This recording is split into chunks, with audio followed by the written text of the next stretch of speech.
கரூர் துயரச் சம்பவம் தொடர்பாக சமூக வலைதளத்தில் பதிவிட்டதற்காக நடிகை ஓவியா கடுமையான வசை தாக்குதல்களை எதிர்கொண்டு வருகிறார். சனிக்கிழமை கரூரில் நடைபெற்ற தாவேக தலைவர் விஜயின் பரப்புரை கூட்டத்தில் நெரிசலில் சிக்கி 41 பேர் உயிரிழந்தனர். இதையடுத்து விஜயை கைது செய்ய வேண்டும் என்று இன்ஸ்டாகிராம் ஸ்டோரியில் பதிவிட்டிருந்தார் ஓவியா. இதற்கு விஜய் ரசிகர்களும் தாவேக தொண்டர்களும் கடுமையான வசை சொற்களால் எதிர்ப்பை வெளிப்படுத்திய நிலையில் அந்த பதிவை நீக்கிவிட்டார். நீக்கியதற்கு பிறகும் தொடர்ந்து தன் மீது ஏவப்பட்டு வரும் வசை தாக்குதல்களை ஸ்கிரீன்ஷாட்டாக தனது இன்ஸ்டாகிராம் ஸ்டோரியில் பகிர்ந்து வருகிறார் ஓவியா.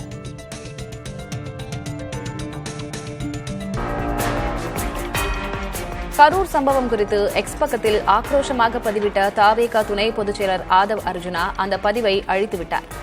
இதுகுறித்து காவல்துறையினர் ஆய்வு செய்து வருகின்றனர்.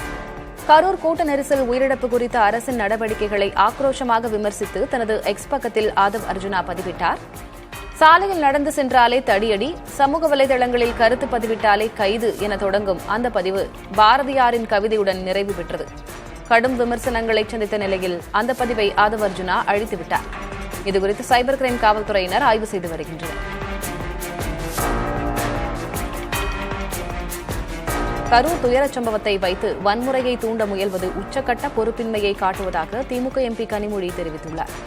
தாவேக நிர்வாகி ஆதவ் அர்ஜுனாவின் பதிவு குறித்து செய்தியாளர்கள் எழுப்பிய கேள்விக்கு அவர் இவ்வாறு பதிலளித்தார். கரூர் சம்பவத்தில் தன்னுடைய பாதுகாப்பை மட்டும் நினைத்து கட்சித் தலைவர் பாதிக்கப்பட்டோருக்கு ஆறுதல் கூட சொல்லாமல் சென்றதுதான் இதுவரை பார்த்திடாத ஒன்று என்றும் கனிமொழி தெரிவித்தார்.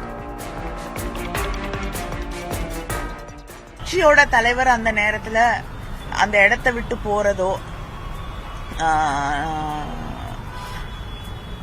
ஒரு ஆறுதல் கூட சொல்லாமல் அந்த இடத்தை விட்டு அகன்று போறதோ தன்னோட பாதுகாப்பை மட்டுமே நினைப்பதோ நிச்சயமா என்னை பொறுத்த வரைக்கும் நான் இது வரைக்கும் பார்த்திராத ஒன்று. அடுத்த கட்டத்தில் இருக்கக்கூடிய மாவட்ட கழகத்தில் இருக்கக்கூடியவர்களோ அடுத்த கட்ட தொண்டர்களோ கூட அந்த மக்களுக்கு உதவி செய்யாத ஒரு சூழலை பார்க்கும் பொழுது அது மனிதாபிமானம் இல்லை அப்படிங்கிறது தான் எனக்கு சொல்ல தோணுது. கரூர் சம்பவம் தொடர்பாக தற்போது எதையும் பேசக்கூடிய மனநிலையில் இல்லை என தாவேக தேர்தல் பரப்புரை பொதுச் செயலர் ஆதவ் அர்ஜுனா தெரிவித்துள்ளார். தாவேக தலைவர் விஜயின் கரூர் பரப்புரை கூட்டத்தில் ஏற்பட்ட நெரிசலில் சிக்கி 41 பேர் பரிதாபமாக உயிரிழந்தனர். இந்த சம்பவம் நடந்து 3 நாட்கள் ஆகியும் பாதிக்கப்பட்டவர்களை விஜய் உள்ளிட்ட தாவேக நிர்வாகிகள் சந்திக்கவில்லை. இந்த நிலையில் தாவேக 2ஆம் கட்ட நிர்வாகிகள் கைது செய்யப்படலாம் என கூறப்பட்ட நிலையில் கரூர் சம்பவம் தொடர்பாக தற்போது பேசக்கூடிய மனநிலையில் இல்லை என்றும் விரைவில் பாதிக்கப்பட்ட மக்களை சந்திப்போம் என்றும் ஆதவ் அர்ஜுனா தெரிவித்துள்ளார். இப்போதைக்கு நான் எதுவுமே பேசக்கூடிய மனநிலையில இதை நீங்க புரிஞ்சுக்கன்னு நினைக்கிறேன். கூடிய விரைவில் அவங்களை சந்திப்போம். அவங்களோட மிகப்பெரிய பயணம் தொடரும். வாழ்க. கரூர் கூட்ட நெரிசல் சம்பவத்தில் திமுக மீது தாவேகவினர் தவறான குற்றச்சாட்டுகளை முன்வைப்பதாக மதிமுக பொதுச் செயலர் வைகோ தெரிவித்துள்ளார். சென்னையில் செய்தியாளர்களிடம் பேசிய அவர், தாவேகவினர் கூறுவது போல் சதி நடந்ததற்கான எந்தவிதமான ஆதாரமும் இல்லை என கூறினார். உடல்நிலை சரியில்லாததால் கரூருக்கு விரைந்து சென்று பாதிக்கப்பட்டோரை பார்க்க முடியவில்லை என்றும் வைகோ விளக்கமளித்தார்.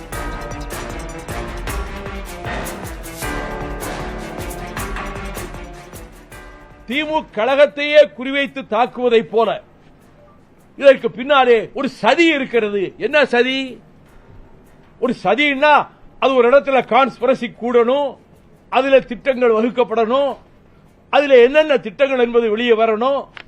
அதுதான் ஒரு கான்ஸ்பிரசி சதிங்கிறது. இங்கே அப்படி எந்த விதமான ஒரு நடவடிக்கைக்கும் எந்த ஆதாரமும் இல்லையே. இனிவர்கள் வேண்டுமென்றே இட்டுக்கட்டி தமிழக வெற்றிக் கழகத்தினர் 4 பேரை பொய்யாக தயாரித்து நாங்கள் இப்படி கேட்டோம், இன்னார் சொல்லிக்கிட்டு இருந்தாங்க, நாங்க கேட்டோம் கூட பொய் சொல்லலாம். கரூரில் நடந்த துயரத்திற்கு தாவேக தலைவர் விஜய் தார்மீக அடிப்படையில் பொறுப்பேற்க வேண்டும் என விசிக தலைவர் திருமாவளவன் வலியுறுத்தியுள்ளார். காங்கிரஸ் பேரியக்கத்தின் தலைவர் திரு ராகுல் காந்தி அவர்களுக்கு நான் விடுக்கிற வேண்டுகோள், உடனடியாக இதில் தலையிட வேண்டும். தமிழ்நாடு அல்லாத பிற மாநிலங்களை சார்ந்த எம்பிக்கள் கொண்ட குழு ஒன்றை நியமனம் செய்து கரூருக்கு அனுப்பி வைக்க வேண்டும். உண்மை கண்டறியும் குழுவை நியமிக்க வேண்டும் என்று விடுதலை சிறுத்தைகள் கட்சியின் சார்பிலே வேண்டுகோள் விடுக்கிறேன். ஓய்வு பெற்ற அருணா ஜெகதீஷ் தலைமையில் அந்த தனிநபர் அந்த ஆணையம் வந்து விசாரணை பண்ணிட்டு இருக்கு. இருந்தாலும் வந்து நம்பிக்கை இல்லை, சிபிஐ விசாரணை வந்து நடத்த வேண்டும் எதிர்கட்சிகளாக கோரிக்கை வைக்கிறாங்க. அது எப்படி பாக்குறீங்க? இல்ல, சிபிஐ கோரிக்கை கூட இதை திசை திருப்புவதற்கான ஒரு முயற்சி. அடுத்து அவர்கள் இதை தொடர்ந்து ஒரு அரசியல் பிரச்சனையாக தேர்தல் வரையில் கொண்டு செல்ல வேண்டும் என்று விரும்புவதாகவும் தெரிகிறது. இதற்கு எந்த காரணங்களை சொன்னாலும் டிவிகே தலைவர் விஜய் அவர்கள் தார்மீக அடிப்படையில் பொறுப்பேற்க வேண்டும்.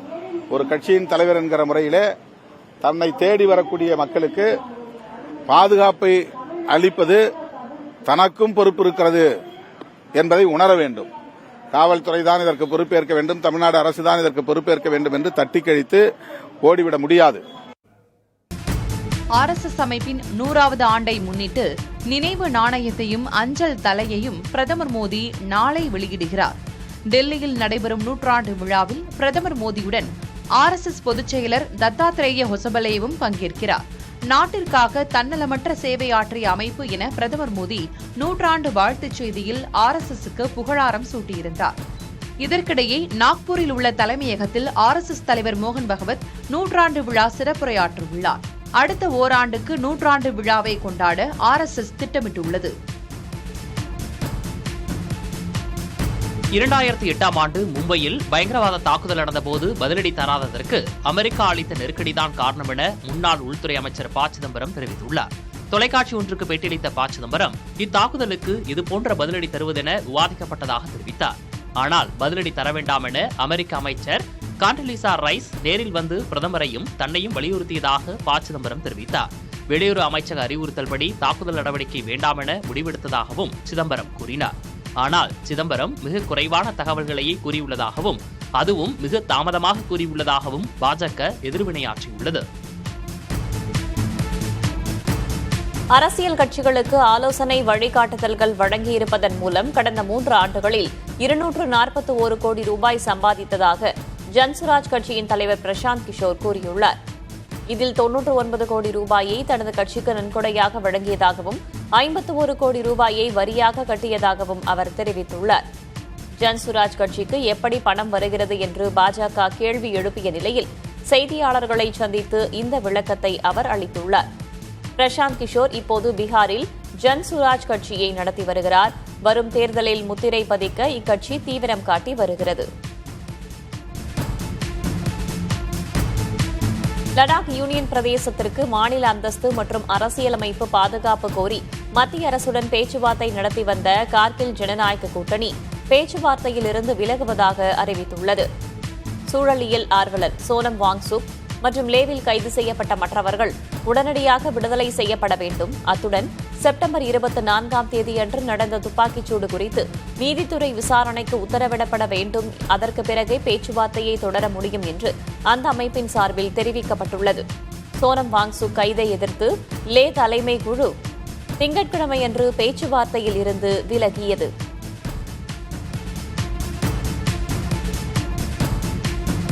பாரதிய ஜனதா கட்சியின் முதுபெரும் தலைவர்களில் ஒருவரான விஜய்குமார் மல்ஹோத்ரா செவ்வாய்க்கிழமை காலமானார். இவர் கடந்த சில நாட்களாக டெல்லி எய்ம்ஸ் மருத்துவமனையில் சிகிச்சை பெற்று வந்தார். 93 வயதான மல்ஹோத்ரா பாஜக சார்பில் 7 முறை நாடாளுமன்ற உறுப்பினராகவும் 2 முறை சட்டமன்ற உறுப்பினராகவும் தேர்ந்தெடுக்கப்பட்டவர். பாஜக டெல்லி மாநில பிரிவின் முதல் தலைவராக செயல்பட்டவர். இந்திய ஒலிம்பிக் சங்கத்தின் தலைவராகவும் இருந்தவர். பிரதமர் நரேந்திர மோடி மற்றும் உள்துறை அமைச்சர் அமித்ஷா உள்ளிட்டோர் இதற்கு இரங்கல் தெரிவித்துள்ளனர்.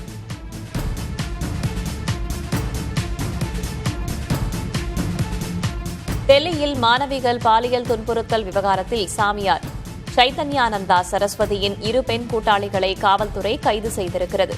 ஆக்ராவில் கைது செய்யப்பட்டு நீதிமன்ற காவலில் உள்ள சைத்தன்யானந்தா சரஸ்வதியிடம் தீவிர விசாரணை நடைபெறுகிறது. விசாரணையின் ஒரு பகுதியாக மாணவிகள் துன்புறுத்தப்பட்டதாக கூறப்படும் ஸ்ரீ சாரதா இந்திய மேலாண்மை நிறுவனத்திற்கு அதன் நிர்வாகியாக இருந்த சாமியாரை அழைத்துச் சென்று காவல்துறை ஆதாரங்களை சேகரித்தது. அவரிடமிருந்து கைப்பற்றப்பட்ட மொபைல் மற்றும் ஐபேட் தரவுகளில் இருந்து அவர் மாணவிகளுக்கு தவறான நோக்கத்துடன் குறுஞ்செய்திகள் அனுப்பியதை காவல்துறை கண்டறிந்துள்ளது.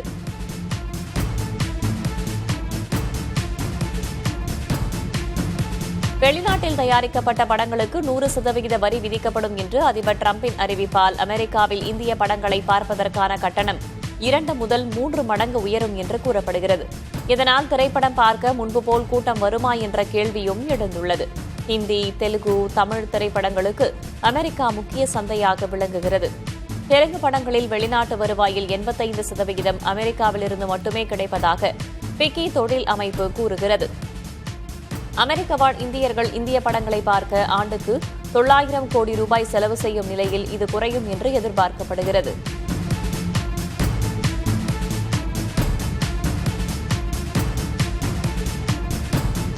விழாக்கால சிறப்பு விற்பனையின் முதல் வாரத்தில் ஆன்லைன் வணிக நிறுவனங்களான அமேசான் மற்றும் பிளிப்கார்ட் நிறுவனங்களில் 60,700 கோடி ரூபாய் மதிப்பில் பொருட்கள் விற்கப்பட்டுள்ளதாக புள்ளி விவரங்கள் கூறுகின்றன. கடந்த ஆண்டோடு ஒப்பிடுகையில் வளர்ச்சி 29% அதிகமாகும். பிக் பில்லியன் டே, கிரேட் இந்தியன் ஃபெஸ்டிவல் ஆகியவற்றின் போது சாதனை அளவாக விற்பனை நடைபெற்றிருப்பது குறிப்பிடத்தக்கது. ஜிஎஸ்டி குறைப்பும் அதிக மதிப்புள்ள பொருட்கள் விற்பனை அதிகரித்ததும் இதற்கு காரணமாகவும் கூறப்படுகிறது.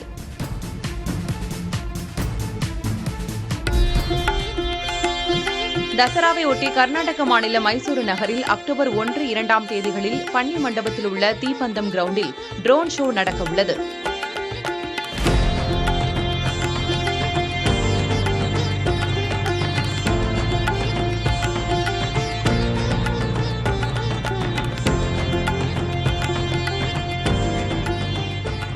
இதை சாமுண்டீஸ்வரி மின்சார விநியோக கழகம் நடத்துகிறது. இதற்கான ஒத்திகை கடந்த 2 நாட்களாக நடைபெற்றது. இந்த முறை சுமார் 3000 ட்ரோன்கள் பயன்படுத்தப்பட உள்ளன.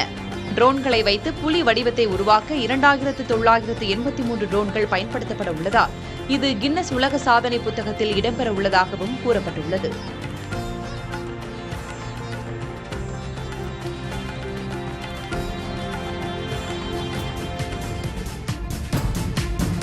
கோவாவில் விமானம் தாமதமானதால் விமான நிலையத்திலேயே பயணிகள் கர்பா நடனமாடி மகிழ்ந்தனர். கோவாவில் வசிக்கும் குஜராத் மாநிலம் சூரத்தைச் சேர்ந்தவர்கள் நவராத்திரி கொண்டாட்டத்திற்காக சொந்த ஊருக்கு புறப்பட்டனர். ஆனால் சூரத் செல்லும் விமானம் தாமதமானதால் அவர்கள் அதிகாரிகளின் அனுமதியுடன் விமான நிலையத்திலேயே கர்பா நடனமாடினர்.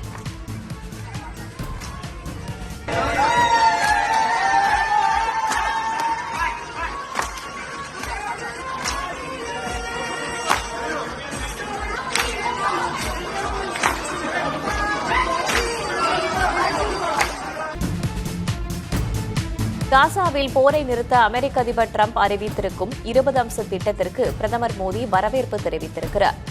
இது மேற்காசிய பகுதியில் நீண்ட கால அமைதிக்கு வழிவகை செய்வதுடன் வளர்ச்சிக்கும் வழிவகுக்கும் என்று பிரதமர் மோடி எக்ஸ் சமூக தளத்தில் பதிவிட்டுள்ளார். மேலும் இஸ்ரேல் மற்றும் பாலஸ்தீன மக்களின் பாதுகாப்பையும் இது உறுதி செய்யும் என்று பிரதமர் குறிப்பிட்டுள்ளார். டிரம்பின் இந்த முடிவுக்கு சம்பந்தப்பட்ட தரப்புகள் ஆதரவளித்து அமைதியை கொண்டுவர உதவும் என நம்புவதாகவும் பிரதமர் மோடி பதிவிட்டார். நாளை மத்திய வங்கக்கடல் பகுதியில் காற்றழுத்த தாழ்வு பகுதி உருவாகக்கூடும் என்று வானிலை ஆய்வு மையம் தெரிவித்துள்ளது. இது காற்றழுத்த தாழ்வு மண்டலமாக வலுப்பெற்று வரும் அக்டோபர் 3 தேதி வாக்கில் ஒடிசா, ஆந்திரா கடலோர பகுதிகளில் கரையை கடக்கும் என்று தெரிவிக்கப்பட்டுள்ளது. அதேபோல தமிழகத்தின் பல்வேறு மாவட்டங்களில் வரும் 4 தேதி வரை கனமழை பெய்யும் என்றும் வானிலை ஆய்வு மையம் கணித்துள்ளது.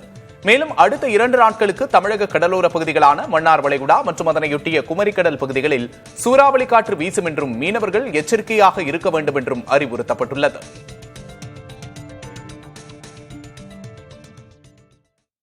விஜயின் பிரச்சார கூட்டத்திற்கு திடல் போன்ற பகுதியை தாவேகாவினர் கேட்காதது ஏன் என்று கரூர் நீதிமன்றம் கேள்வி எழுப்பி உள்ளது. தாவேகாவினர் அனுமதி கேட்ட லைட் ஹவுஸ் பகுதியில் சிலைகள், பெட்ரோல் பங்க், ஆற்றுப்பாலம் இருப்பதால் அனுமதி வழங்கவில்லை என்றும் அக்கட்சி பொதுச் செயலாளர் ஆனந்தின் ஒப்புதல் பெற்ற பிறகே அனுமதி அளிக்கப்பட்டது என்றும் காவல்துறை தரப்பில் தெரிவிக்கப்பட்டது. நேர அட்டவணையை விஜய் கடைபிடிக்காததே கூட்ட நெரிசலுக்கு காரணம் என காவல்துறை தெரிவித்தது.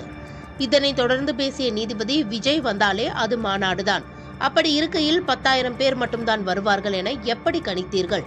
கூட்டம் அளவு கடந்து சென்றபோது நிர்வாகிகள் பிரச்சாரத்தை நிறுத்தாதது ஏன் என தாவேகா தரப்பிடம் அடுக்கடுக்கான கேள்விகளை எழுப்பினார். அதற்கு பதிலளித்த தாவேகா தரப்பினர், சனிக்கிழமை சம்பள நாள் என்பதால் கூட்டம் குறைவாக வரும் என நினைத்தோம் என்றும் காவல்துறை போதுமான பாதுகாப்பு வழங்காததே சம்பவத்திற்கு காரணம் என விளக்கமளித்தது. இருதரப்பு வாதங்களையும் கேட்ட நீதிபதி, மனசாட்சிப்படி தான் உத்தரவு பிறப்பிப்பேன் என தெரிவித்தார். நடிகையும் பாஜக எம்பியுமான ஹேமமாலினி தலைமையிலான தேசிய ஜனநாயக கூட்டணி எம்பிக்களை கொண்ட உண்மை கண்டறியும் குழுவினர் தாவேகா பரப்புரை கூட்ட நெரிசலில் பாதிக்கப்பட்டவர்களை சந்தித்து விசாரணை மேற்கொண்டனர். தேசிய ஜனநாயக கூட்டணியைச் சேர்ந்த சிவசேனா, தெலுங்கு தேசம் உள்ளிட்ட கட்சிகளைச் சேர்ந்த 8 எம்பிக்களை கொண்ட குழுவினர் கரூர் அரசு மருத்துவமனையில் சிகிச்சை பெற்று வருவோரை சந்தித்தனர். அவர்களிடம் கடந்த சனிக்கிழமை என்ன நடந்தது என்பது குறித்த விவரங்களை கேட்டறிந்தனர். அப்போது பாஜக மாநில தலைவர் நைனா நாகேந்திரன், பாஜக மாநில முன்னாள் தலைவர் அண்ணாமலை ஆகியோர் உடனிருந்தனர். விஜய் பரப்புரை கூட்ட நெரிசலில் சிக்கி 41 பேர் உயிரிழந்த நிலையில் 31 பேர் கரூர் அரசு மருத்துவக் கல்லூரி மருத்துவமனையில் சிகிச்சை பெற்று வருகின்றனர். கரூர் கொடுந்துயரத்தில் தனது அரசியல் விளையாட்டை பாஜக வெளிப்படையாக தொடங்கிவிட்டதாக விசிக தலைவர் திருமாவளவன் குற்றம் சாட்டியுள்ளார். அவர் வெளியிட்டுள்ள சமூக வலைதள பதிவில் கரூர் சம்பவத்தில் உண்மை கண்டறியும் குழுவை பாஜக அமைத்திருப்பது அரசியல் உள்நோக்கம் கொண்டது என குறிப்பிட்டுள்ளார். காங்கிரசும் உடனடியாக இதுபோன்ற உண்மை அறியும் குழுவை நியமித்து கரூருக்கு அனுப்பி வைக்க வேண்டும் என்றும், பாஜகவின் சதியை முறியடிக்க காங்கிரஸ் கட்சியின் தலையீடு உடனடி தேவையாக உள்ளதாகவும் திருமாவளவன் கூறியுள்ளார். எனவே தமிழ்நாடு அல்லாத பிற மாநிலங்களைச் சேர்ந்த நாடாளுமன்ற உறுப்பினர்களை கொண்ட குழு ஒன்றை நியமிக்கவும் அவர் வலியுறுத்தியுள்ளார். கரூரில் கூட்ட நெரிசலில் 41 பேர் உயிரிழந்த வழக்கு தொடர்பாக கைது செய்யப்பட்ட தமிழக வெற்றிக் கழகத்தின் நிர்வாகிகள் 2 15 நாட்கள் நீதிமன்ற காவலில் சிறையில் அடைக்கப்பட்டனர். கரூர் மேற்கு மாவட்ட செயலாளர் மதியழகன், மாநகர நிர்வாகி மாசி பவுன்ராஜ் ஆகியோரை கைது செய்துள்ள கரூர் நகர போலீசார் குற்றவியல் நீதிமன்றத்தில் ஆஜர்படுத்தினர். நீதிமன்றத்தில் தாவேக தரப்பு வழக்கறிஞர்கள் தாங்கள் கேட்ட இடத்தில் காவல்துறை அனுமதி மறுத்ததோடு குறுகிய இடமான வேலுச்சாமிபுரத்தில் பிரச்சாரம் செய்ய கட்டாயப்படுத்தியதால் தான் நெரிசல் ஏற்பட்டதாக வாதிட்டனர். ஆனால் அரசு தரப்பு விஜய் தாமதமாக வந்ததாலேயே அதிக கூட்டம் கூடியது என விளக்கம் கொடுத்தது. இருதரப்பு வாதங்களையும் கேட்ட நீதிபதி பரத்குமார் இருவரையும் 15 நாட்களுக்கு நீதிமன்ற காவலில் வைக்க உத்தரவிட்டார். இதையடுத்து அவர்கள் இருவரும் திருச்சி மத்திய சிறையில் அடைக்கப்பட்டனர். காசாவில் போரை நிறுத்த அமெரிக்கா அறிவித்திருக்கும் 20 அம்ச திட்டத்திற்கு இந்தியா, சீனா, சவுதி அரேபியா, எகிப்து, பாகிஸ்தான், ஜோர்டான், கத்தார், ஐக்கிய அரபு அமீரகம், இந்தோனேஷியா ஆகிய நாடுகள் ஆதரவு தெரிவித்திருக்கின்றன. காசா போர் விவகாரத்தில் அமெரிக்காவுடன் இணைந்து செயல்பட தயாராக உள்ளதாக இந்நாடுகள் தெரிவித்துள்ளன. எனினும் ஹமாஸ் இன்னும் தனது முடிவை அறிவிக்கவில்லை. தங்கள் அறிவுரைகளை ஹமாஸ் ஏற்காவிட்டால் இஸ்ரேல் விருப்பம் போல் செயல்படும் என்றும் அதற்கு தாங்கள் தடையாக இருக்க மாட்டோம் என்றும் அமெரிக்க அதிபர் டிரம்ப் கூறியுள்ளார். பாலஸ்தீன வளர்ச்சிக்கு இந்தியா கடந்த 11 ஆண்டுகளில் 700 கோடி ரூபாய் செலவிட்டுள்ளதாக வெளியுறவுத்துறை தெரிவித்துள்ளது. இந்தியா சுதந்திரம் அடைந்ததிலிருந்து அளித்த தொகையை காட்டிலும் கடந்த 11 ஆண்டுகளில் அளித்த தொகை 2 மடங்கு அதிகம் என்று அதிகாரிகள் கூறியுள்ளனர். மனிதாபிமான அடிப்படையிலான இந்த உதவிகள் நேரடியாகவும் ஐநா மூலமாகவும் தரப்பட்டு வருவதாக வெளியுறவுத்துறை கூறியுள்ளது. காசா பிரச்சினையில் மத்திய அரசின் செயல்பாடுகளை காங்கிரசின் மூத்த தலைவர் சோனியா காந்தி விமர்சனம் செய்திருந்த நிலையில் இத்தகவல்களை மத்திய அரசு வெளியிட்டுள்ளது. டெல்லியில் கடந்த சில வாரங்களாக கடுமையான வெயில் கொளுத்தி வந்த நிலையில் இன்று காலை பெய்த கனமழை மக்களை குளிர்வித்தது. இன்னும் சில நாட்களுக்கு மழை நீடிக்கும் என்றும் வானம் மேகமூட்டத்துடன் காணப்படும் என்றும் வானிலை ஆய்வு மையம் தெரிவித்துள்ளது. கனமழை காரணமாக டெல்லியில் விமான போக்குவரத்தும் சற்றே பாதிக்கப்பட்டது. விமானங்கள் தரையிறங்குவதும் புறப்படுவதும் தாமதமானது. திருப்பதி ஏழுமலையான் கோவிலில் பிரம்மோற்சவ விழாவில் மலையப்ப சுவாமி சூரிய பிரபை வாகனத்தில் எழுந்தருளி பக்தர்களுக்கு காட்சி தந்தார். பத்ரி நாராயணன் அலங்காரத்தில் எழுந்தருளிய மலையப்ப சுவாமி பக்தர்களின் கோவிந்தா கோஷத்திற்கு மத்தியில் 4 மாட வீதியில் உலா வந்தார். வீதி உலாவில் பல்வேறு மாநிலங்களைச் சேர்ந்த பக்தர்கள் கோலாட்டம், தப்பாட்டம், பொய்க்கால் குதிரையாட்டம் மற்றும் பஜனைகள் செய்தவாறு ஊர்வலமாக சென்றனர்.